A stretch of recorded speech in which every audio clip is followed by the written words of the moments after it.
Ladies and gentlemen, we ask that you please take your seats at this time as the program will begin momentarily. As engineers, we are also often designing things. When designing, we often talk about using the engineering design cycle.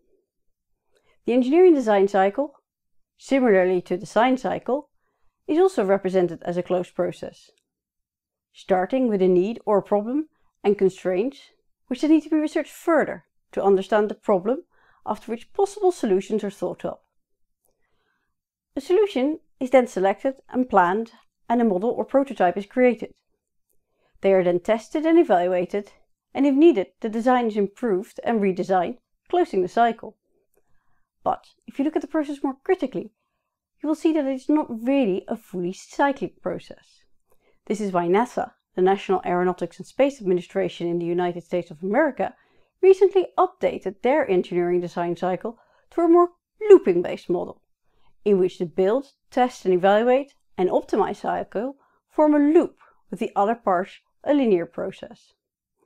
If we were to look at this in a more linear way and develop an engineering method akin to the scientific method, we would get the following process, which is not dissimilar to the scientific method. In the engineering method, you can see that in engineering research also still plays a major role.